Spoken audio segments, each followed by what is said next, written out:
Good afternoon. My name's Danny White. I'm going to talk to you today about the EV racing, kind of where we've been at Purdue University, how we've got to where we're at today, and what it will take to begin to educate the future of our racing teams, a future workforce, and basically a future consumer base as well. First, I want to make sure that you got the disclaimer. This is me. This is, PRI is not responsible for what I'm going to talk to you about. It's all me. But this is what I do for the university. I wear many hats. Sometimes I'm in class teaching. I teach as an engineering lecturer. I am the director of race operations for our 3 different divisions there. And I also work with the race teams that we associate with and serve as the manager of Purdue Motorsports for the provost office. Electric cars are not new. A lot of people assume that this is something that's going forward, that this is new technology, whatever, and actually it's really not. Henry Ford's wife drove an electric car. She couldn't crank the crank on the combustion engine car, so she drove an electric vehicle. And electric vehicles didn't have anywhere close to the range they do today, but they were pretty much as popular as gas. And how gas won out was it was a whole lot easier to, you could transport the gas and you could go refill your fuel cell, so to speak, gas tank, much easier than it was in that day to find how you would charge an electric vehicle. So in 2009, Purdue University had the opportunity to write a grant proposal, and it was with the United States Department of Energy. And this grant proposal that we did was $6 million grant. Anybody understand how universities do grants? Because I'm going to tell you something that shocks you. What this means is that means we got about $3 million of it to use on the project because they took 54% in overheads. Yeah, that's how it works. Yeah, ain't that? Yeah, it was news to me. Boy, was that a shock. Anyway, well, give us plenty of money, really. And we developed programs with Purdue University, Notre Dame. We brought in as a partner because we had so many engineering programs to write and develop of how to design these new vehicles and how to develop batteries and control systems and battery management systems and all the safety systems. We worked with Ivy Tech to teach how to develop courses of how to teach mechanics how to work on electric vehicles. We actually, at the last one that I was at the Coble Center, they had 3 electric vehicles on the road and they didn't have any regulation. Our government, imagine that. And so here we sat, with ISO, OSHA, I mean, you name it, NFPA, every safety agency in the world, all sat at this big meeting. And the one thing kind of all of us appeared to miss towards the end, I have a brother that owns a salvage operation for cars. And I said, wait a minute, hold on. I mean, we had made the first motion to adjourn, just getting ready for a second. I'm like, whoa, time out, hold on. But what about that guy at 2 o'clock in the morning that takes this steel cable and his hook and he reaches under this wrecked car, pulling this one apart from the other, and it's the electric one. Uh-oh, skip the motion to adjourn. We need to talk about this. And so we also added a book that goes in wreckers and fire trucks that shows wrecker drivers and firefighters, where are those safe spots? How do you kill the power? How do you do all this? That was one of the things that was, kind of was going to be one of the, well, we'll get to that. But was all done.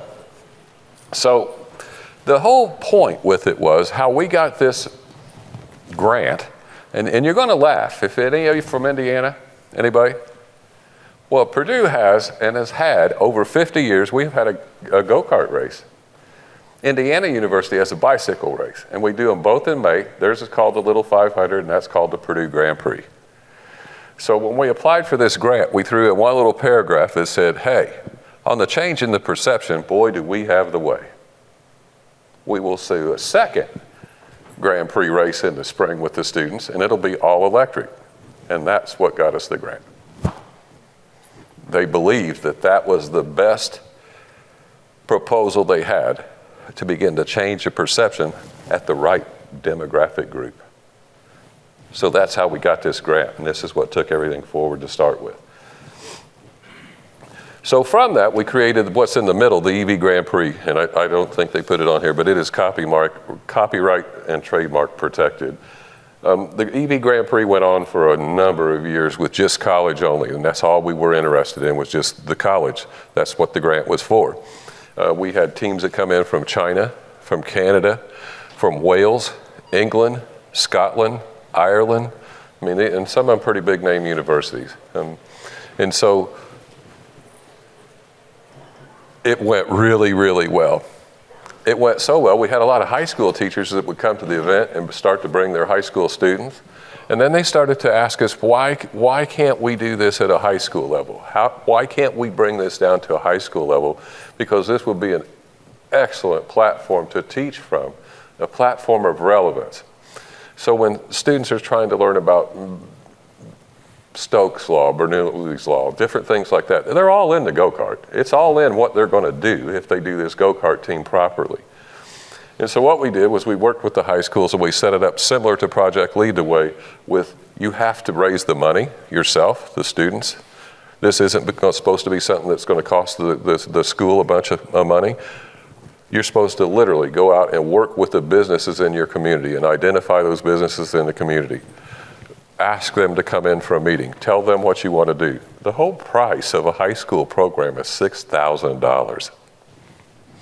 So what we tell them to do, don't ever ask any of them for over $600, because when you've got 20 businessmen from your community in that big room where you're giving your presentation, if you ask them for $600, they got peer pressure. They'll write a check for $600, and you're going to get your $6,000 most likely on your first shot. And we've never had it fail, but they will. 600's not over what they would say was, well, that's going to kill me.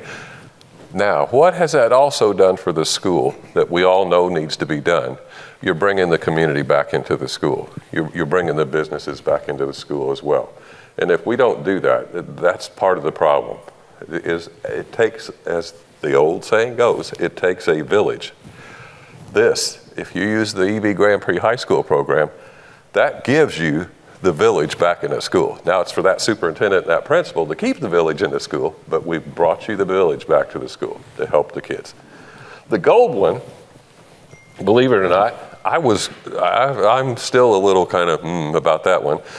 We went ahead and went forward with a whole division called autonomous.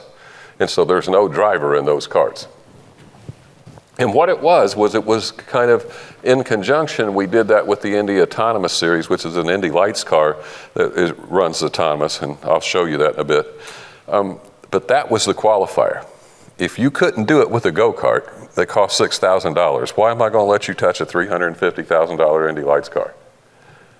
Prove to me with the go-kart that your autonomous systems work. Prove to me that you can wheel to wheel around the Grand Prix track with go-karts, and I'll cut you loose. Okay, now let's start working on the big car. But I think it's totally insane to just cut a group of students loose with a $350,000 car, and that's just the car. I mean, they haven't had any injuries, wrecks, crash damage, nothing yet. That's, to me, is crazy. So that's why we put that together like that. We'll get to it because the pandemic got in the way. They went forward and we had to stop because we were a university. So what we have done is we created something called the Student Karting World Finals, and we combined the college and the high school. They both have their own events. It's all on the same weekend. It's really cool because guess what else that does? That puts high school kids with college kids, and they're working together. They even help each other. I've watched high school kids come and show a college kid that struggled for about an hour, and I finally said, why don't you go show him how to do that? How to break a chain. Add or subtract the link from a chain. The college kid couldn't figure it out. The high school kid said, hey, this is easy, watch. We took pictures. But that was the whole point of it. And the other part of it was this year, we even added more this year. We took the College of Engineering. They had a huge, big, wonderful tour with lunch for all of them at lunchtime. Took them over to that. We bought a land and sea dyno that we put in one of the mechanical labs so that we get students from high schools in Purdue University during the heat of the day when there's students running everywhere. That lab's in main use. There's college students in that lab. They're going down and bringing their high school go-kart down to put it on the dyno to test it. The college kids are working with them. Well, that's all great, and they get what they want, but so do we. Because how that's going on, they're down there interacting with all these college kids. And I have witnessed, yeah, but everybody in my community tells me that I ain't never gonna be able to do this. College kid will look at it and say, what are you talking about? And they'll answer that question. They'll say, well, but I get a smack upside the head that ain't no way we could afford that. Another college kid will pop up and say, what are you talking about? We'll show you. You can do this. If you want to do this, we'll help, we'll show you. You can do this. It's the bus ride home that's paid for that dyno. That's what to me, that changes the perceptions of some of the underprivileged, underserved children and the students in underprivileged schools. That changes their whole perception about would fit in. It's not going to be scary. Even if you are the first one from your family going to a 4-year university, what'd you think? And they're all smiling. They liked it. So that's why we also bring them up for the world final with the go-kart races, so that the college and the high school run together, is that they truly understand. This is a place you fit. This is for you. The other is the high school. We just got a really nice caveat from the United Auto Workers retirees. So the United Auto Workers has a retiree local. It's all over. They've got them all over as well. They've been willing to help the high school. So if we want to get help in any of these schools where a teacher says, I'm just not, the technology's too much for me. Well, that's all right. We got the grandpas to come in to help. And trust me, they get screened, they get background checked, they got to go through training from Purdue, but they're all willing to do it.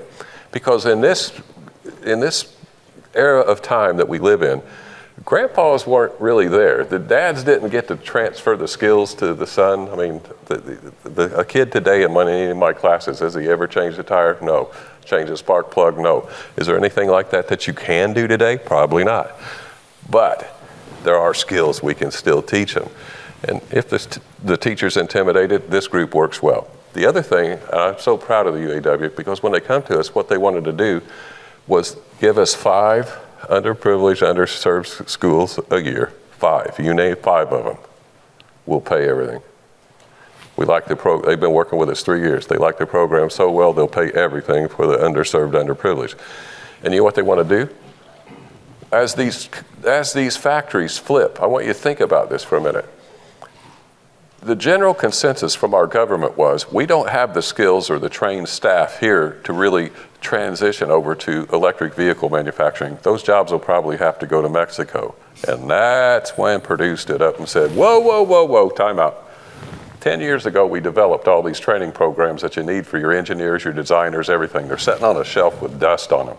We will do whatever it takes to help transition employees and workforce. And you're gonna sit and tell a university like Purdue and Ohio State that we don't have the skills here? Yes, we do, and we want those jobs here. We want to keep those jobs here for people. And so that's something we're working with the UAW, and they've pledged that any kid that goes through the high school EV program, they're pretty much a sure right straight in an EV plant.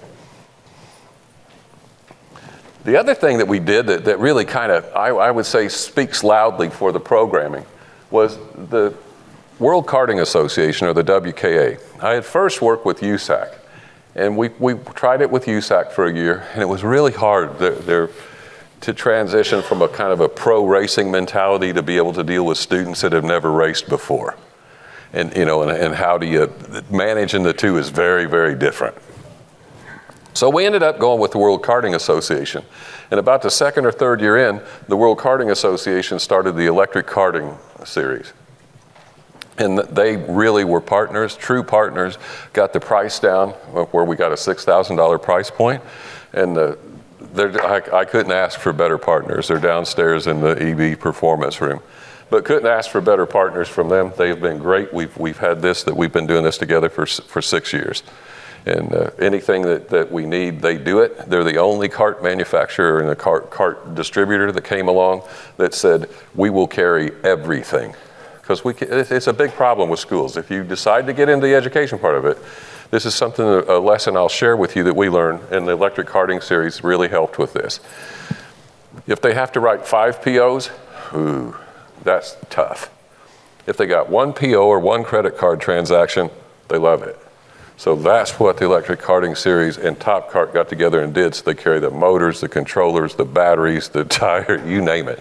It all comes in one kit, one big program.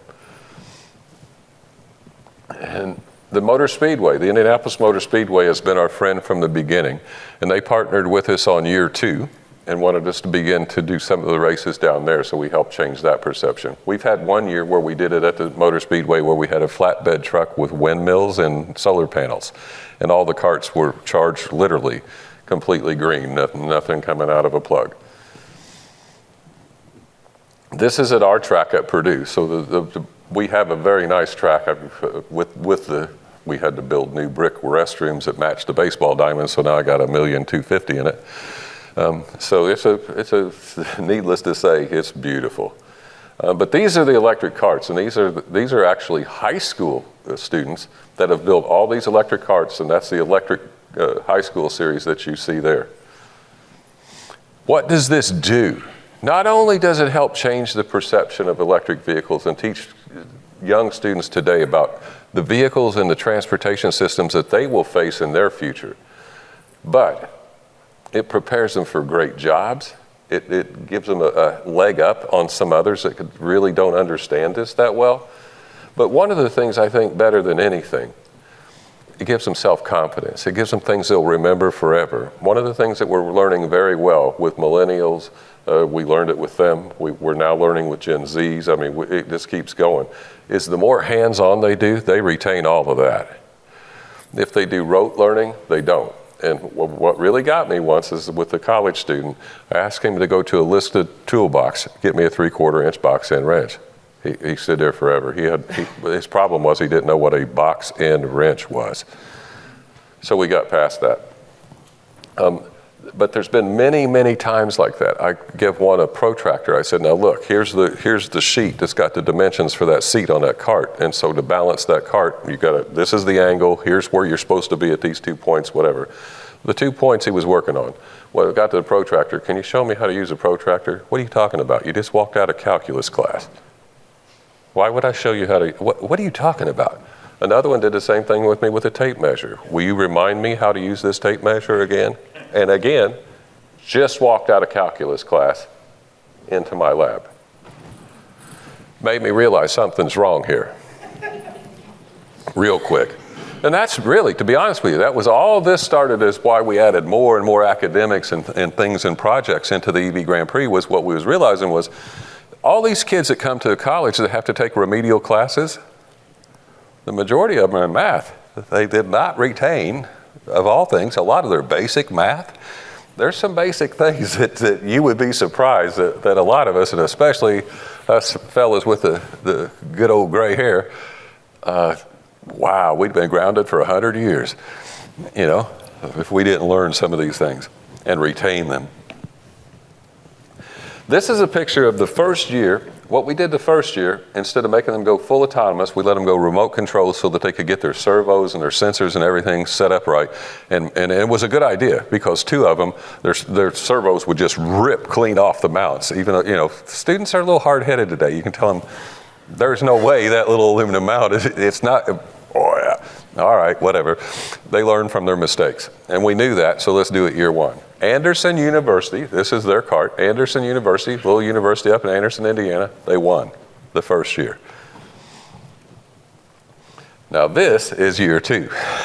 And as you can see, there's a whole lot more to it when you don't have no remote control and it's fully autonomous. Will it look like this by the time they're done 4 or 5 years down the road? Oh no, this is early stages of what they're doing. And so, like the Indy Autonomous Challenge, I think we're all under this false impression of autonomous. We have a perception that autonomous is going to take you and do all this.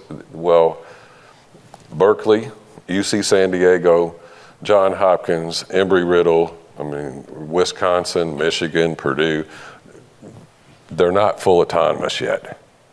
So what they do is they'll use advanced machine learning, and they'll map a course around the center of the racetrack, right dead center of the racetrack. Why? Oh, in case it slides one way or the other, less risk of damage.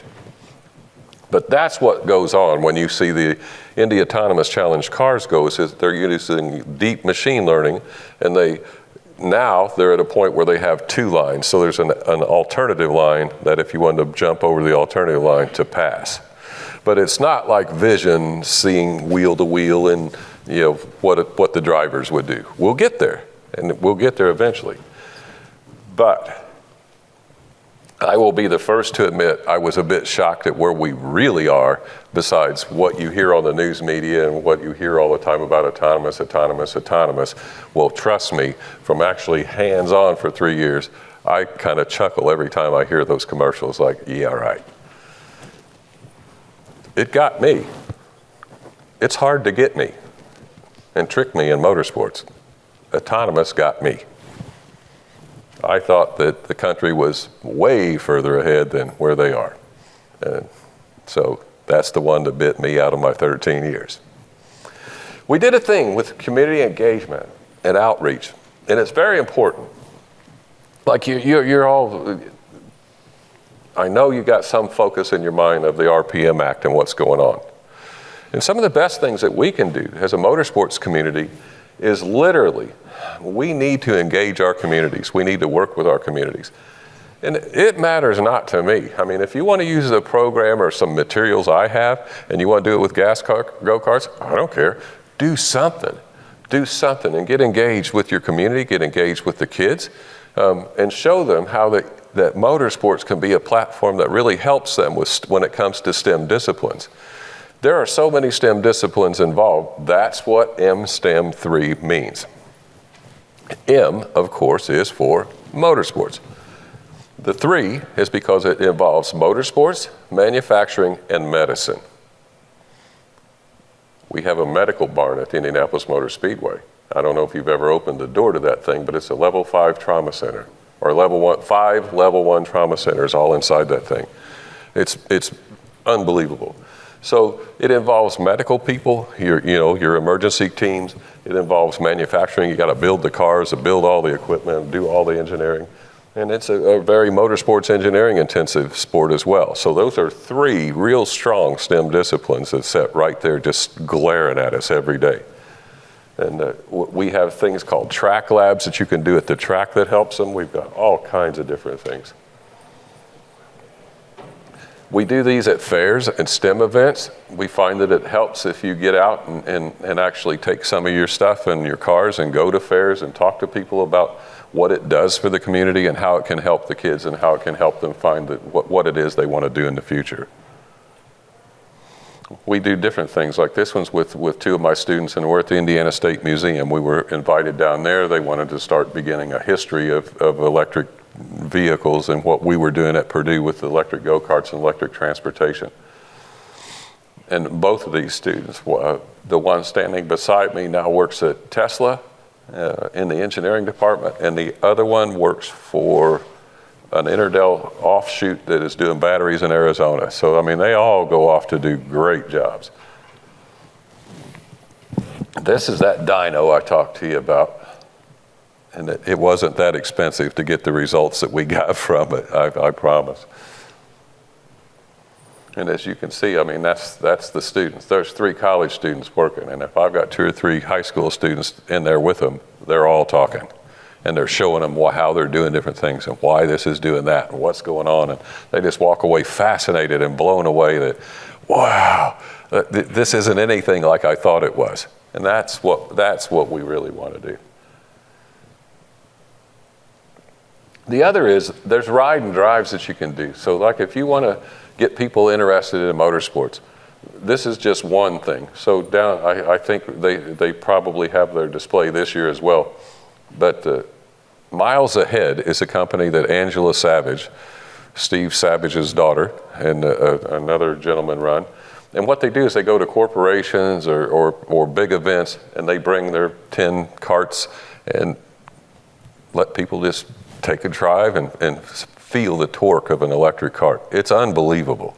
If you've never drove an electric vehicle, wow, are you in for a surprise. We do these things called college and career fairs. This one we do every year at the Speedway. And like this, Andretti gives us a car. We got Ivy Tech's there, Lincoln Tech's there, Vincennes is there, Purdue's there. And what we're trying to do is to help the students.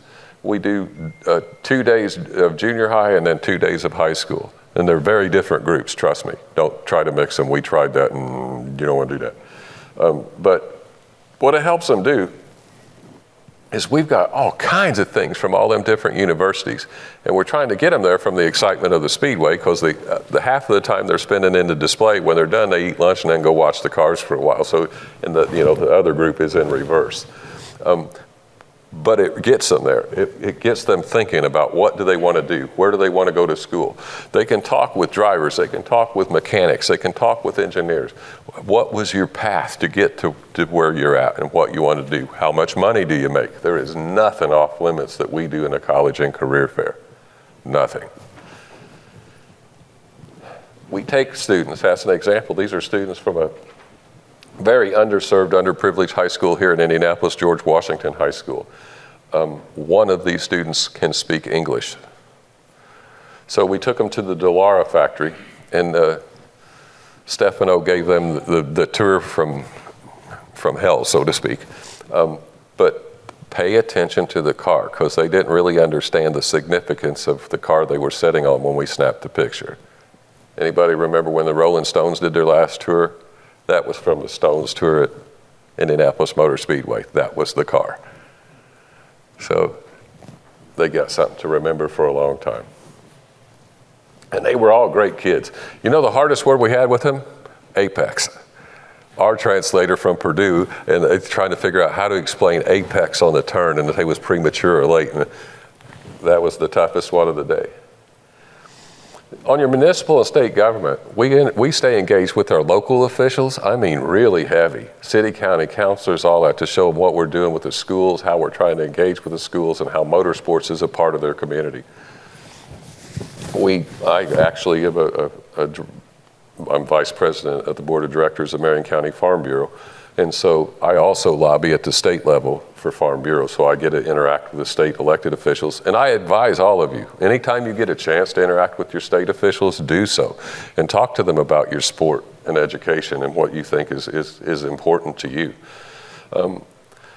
Our state in Indiana has actually an Indiana Motorsports Commission. Does yours? And if not, that's a good thing to start talking to your state representatives about, is having a motorsports commission in your state, because there's motorsports in every state.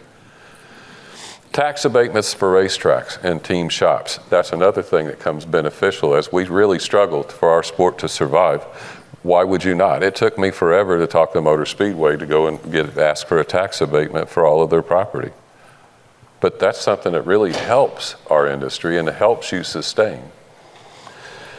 The federal government, you got the RPM Act, you got EPA running around trying to enforce everything, and I think the two will get it figured out. Eventually, they will get this figured out. But one of the main things that we can do to help is make sure that we show everybody that the motorsports industry is a resource for education and skills training. That don't mean everybody is going to be a race car driver, but everyone sitting in this room cannot be ignorant of any way of the skills gap we have in the United States. We got one huge skills gap. And what's the perfect training ground for skills gap? And so use it. I mean, they're having a hard time to get the students engaged. We don't when we do it this way. If you do it with motorsports, it's cool, it's exciting, it's something that they're going to really get into, and they do it. So where you hear a teacher saying, I just have a hard time getting them engaged, well, find something that they want to get engaged in, and I think you'll have a lot better luck. I've also got a set of middle school curricula that we've piloted twice, a high school in Bloomington and another one. The Gene Haas Foundation paid for it. Just the 2 modules alone cost $250,000. But I've got them if anybody wants to use them. One's called The Speed of Green, The other one is the Automotive X Challenge, and they come with the kits, all the little things you buy, so they put kits together and do all kinds of stuff. But I have that available, if you want to use it, I mean, no problem. Just get a hold of me. The new job skills, that's something that people don't really think about a lot when they look at electric and hybrid. But yeah, maybe it's not the best choice for everybody in this room that it knows that they really don't want to see ICEs go away, and they just are not ready for this. Well, battery development and battery technology is the big thing right at the moment. We're in a breakthrough right now with battery technology. Solid state batteries have a small film between the two cells. And this plastic kind of composite film they have between the two cells is under pressure. And the only issue they've had lately is, lack of a better term, a stalactite, like in a cave, kind of goes and makes its way through that plastic, and when it touches the other cell, that's it. It's over. Of all things, a couple weeks ago, I can't remember if it was MIT or one of the big ones, developed a new mesh material that stops that. And so that will, that's our next horizon for battery technology, is solid state batteries. And when we get to that point where the solid state starts to become the normal, you're not going to have that 6 years out replacement. You're not going to, you're going to have extremely rapid charging, much more distance. That's going to make the difference. They're going to be cheaper to manufacture. It'll make the big difference. But that's the next big jump in electric racing, is we'll all go to solid state batteries. The drivetrains. Does most people understand that, like on an EV, an electric vehicle right now today, the motor lasts 500,000 miles? By 35, they're saying that with the new bearing technology, that motor will last 1 million miles. So that's why they're trying to push autonomous and all this, is that those things will last for almost ever. You got to change suspension parts, brakes, put tires on them every once in a while, but other than that, not much. We're going to need EV motorsports technicians. Like I told you, the classes that we developed for Ivy Tech and Vincennes, you're going to have a big demand for motorsports technicians. It was just in the paper this morning, a big deal that Ford is doing, and they're going to certify their dealers. And they have to, of course, it involves money. But you've got to, a dealer has to pay the funds and agree that their technicians are going to get trained and certified at a certain level so that they're official EV certified repair centers. So it's coming to play.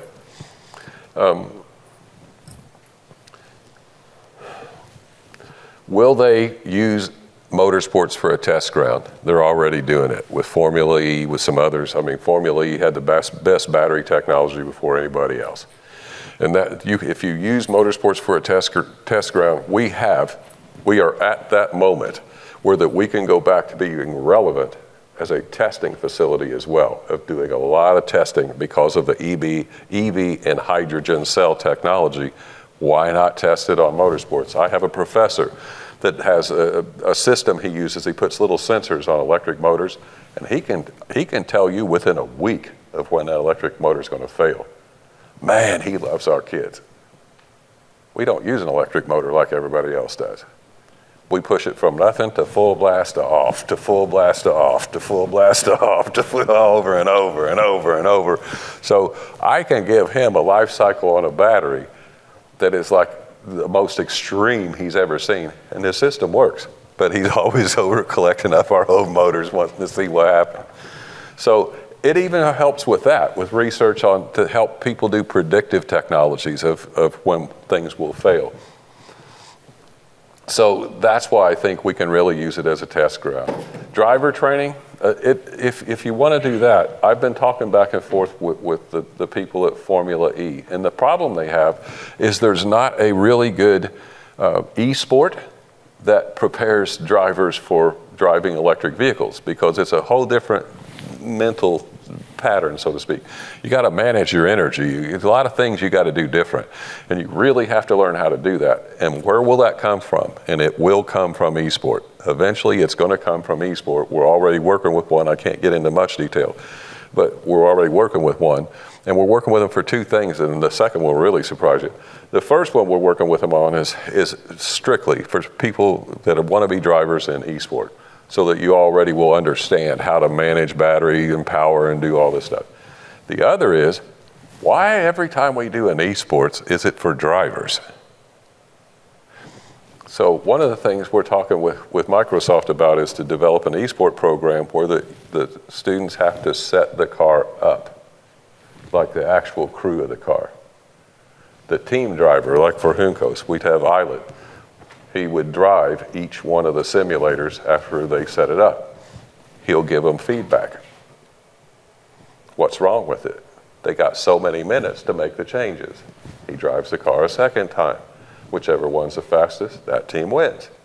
Just like real world, right? But you're gonna be able to then also not just see who has the passion to drive. We need crew. That's what's wrong right now, is we need crew. We got engineers, we got drivers, we ain't got crew. So that's one of the things we're looking at, is how can we find people to say, now you was really good at this. I mean, you're really slick at this. Would you ever consider this for a career? And if so, here's how we can get you involved in motorsports. I've talked to you about what the UAW wants to do. Our whole effort is to try to stop any of the new electric vehicle manufacturing jobs going to Mexico. We want them to all stay in the U.S.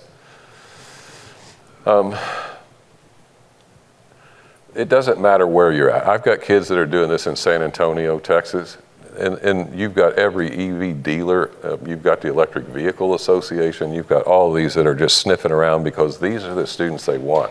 When we have an event, we put on a thing for certain manufacturers, certain dealers and things like that are interested in our EV kids. They come and actually socialize with them, because not just a resume, you need to probably know them too. I work with many different students of many different nationalities, work with race teams all over with IndyCar. Currently, I have my cars branded as with Juncos Hollinger Racing. We have 16 interns in Juncos Hollinger Racing that are working with them. It's a really neat program. And I've actually, for a new IndyCar team, their first year with a rookie driver, so to speak, a rookie team, a rookie driver, and a one-car team, I was really impressed with what they did. They're going to a two-car team next year. It'll get a little better. But they're our training partner. So I can only do so much in a classroom. Where you're really going to prove yourself is out working on the car and actually doing your thing. And trust me, they don't all succeed.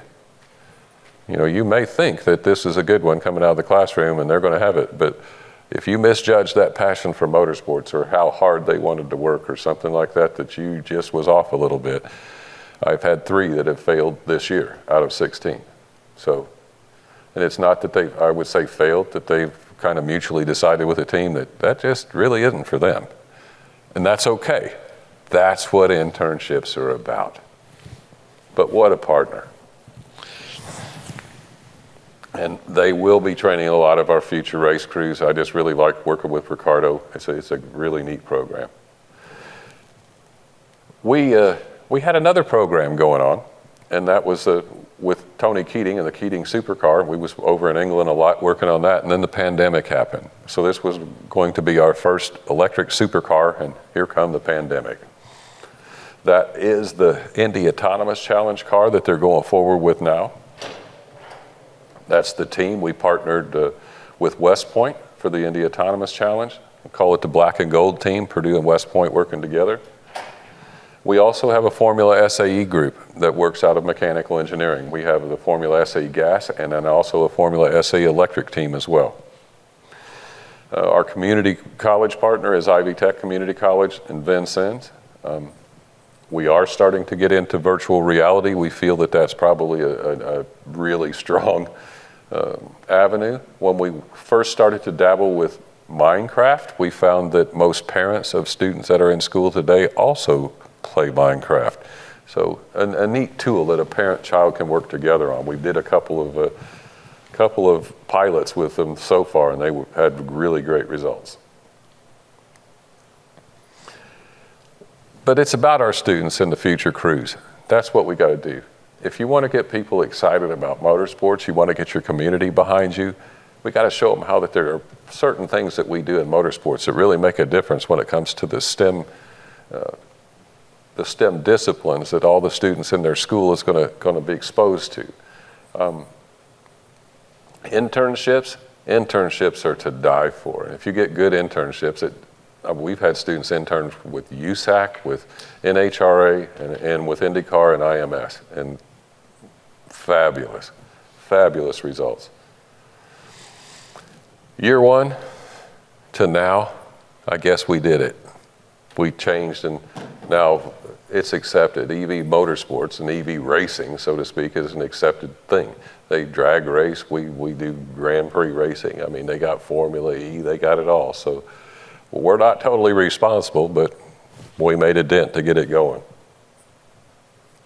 I'm open for any questions or anything that you may have about, if you'd want to start a program or do something in your area, anything that you've got on your mind, I'm open.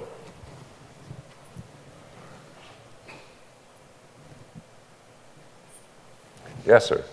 All right, so I attend a school called UNOH, it's in Lima, Ohio. Uh-huh. So I don't know whether there's any way you could, connect with the deans and probably try to introduce such a course to. Absolutely. Yes. When I'm done, I'll give you a business card. If you'll hang around, I'll give you a business card. Just have them get a hold of me. Yeah, thank you. Yeah. Yes, sir. Sometimes I work with my local community college and help their automotive instructors and stuff and whatnot. And I'm just curious if I were to propose, implementing this into the college, what would be probably the best attack or approach to bring that to the board? And you're in Lima, Ohio? Where are you at? Central Illinois. Illinois. You come get a business card from me as well. Sure. We'll start talking about this. We've got a team that'll go over and help you with, if you want to present to them and do some things, they can begin talking with you. And then if you need one or two of them to come over and help you with your presentation, they will. Sure. But we'd love to have another team out of Illinois. That'd just be fabulous. You said Purdue has like training curriculum for like all the way from obviously down to kids all the way up to technicians and engineers and everything in between. Mm-hmm. Okay, we got to talk. Okay. But yeah, we've got all of that. We've been doing this for 13 years, so we've got pretty much all of it. And we've run into a lot of roadblocks, hurdles, speed bumps, all that kind of stuff. And you know what? We've made it past all of them, so I think we'll be okay. Anybody else? All right. Well, I appreciate your time. I appreciate the time you spent to listen. It really works for us at Purdue. We're focusing really hard on Indiana this year. We're looking for some others that would want to take a leading role to take this same program more in other places around the country than Indiana, a nationwide thing. So if any of you ever have an interest, get a hold of me, let me know, and we can talk about that too. But again, thank you so much. Anybody that needs a card and wants to talk some more?